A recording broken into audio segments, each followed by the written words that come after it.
I want to turn now to Dr. Sejal Hathi. She's a physician and clinical fellow at Massachusetts General Hospital and host of the podcast Civic Rx. Doctor, thanks so much for joining us. It's always great to have you here with us, although I wish we were speaking about a better topic.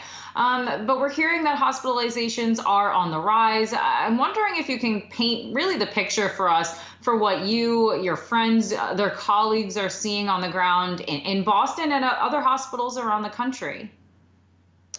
Yeah, well, thank you so much for having me here. What you're learning about, reading about on the news is absolutely what's transpiring within the hospital walls all across the country.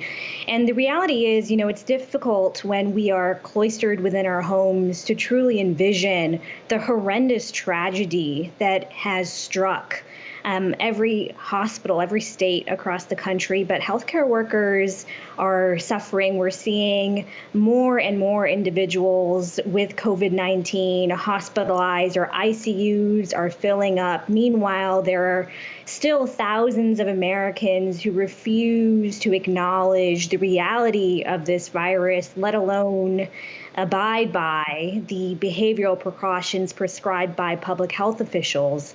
And we're tired, we're frustrated, we are depressed. Rates of mental health issues among my colleagues are skyrocketing. It's really a grim time for all of us. And yet we know, right? We know that each of us still has the power to rewrite this history.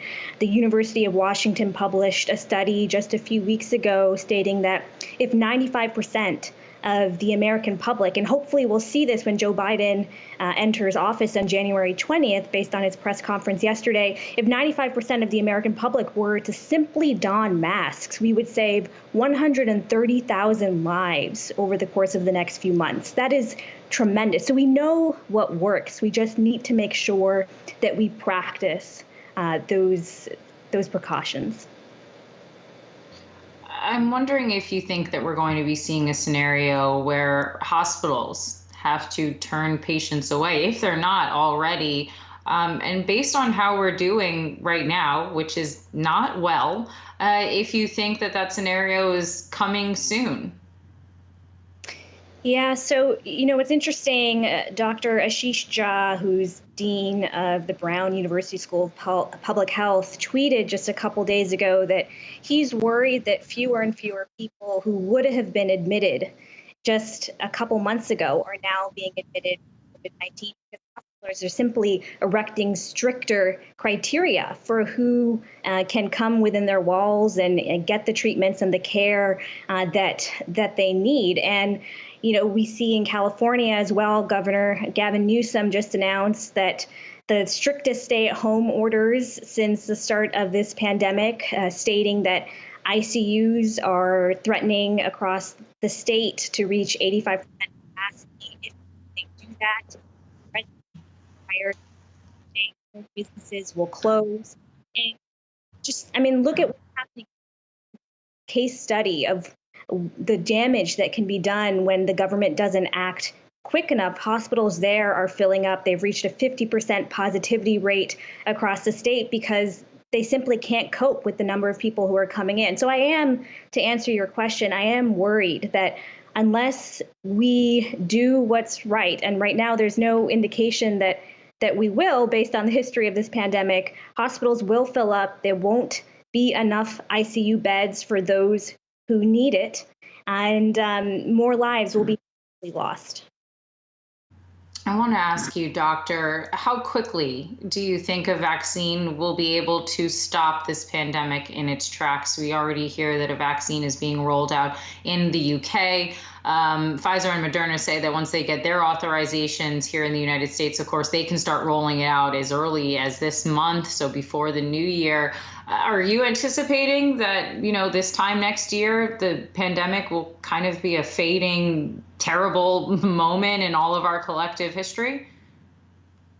Well, I do hope and do believe. I'm hopeful that by this time next year, we will all be in a much more sane place, but life is not returning to normal, I think, for several years. And there are still multiple questions that remain about the vaccine. So to answer your question first directly, we know based on the independent panel that reported to the CDC earlier this week that in December, should things go well on December 10th, when they're reviewing the applications for the vaccine, in December, healthcare workers, nursing home residents are likely to get the first dose of the vaccine.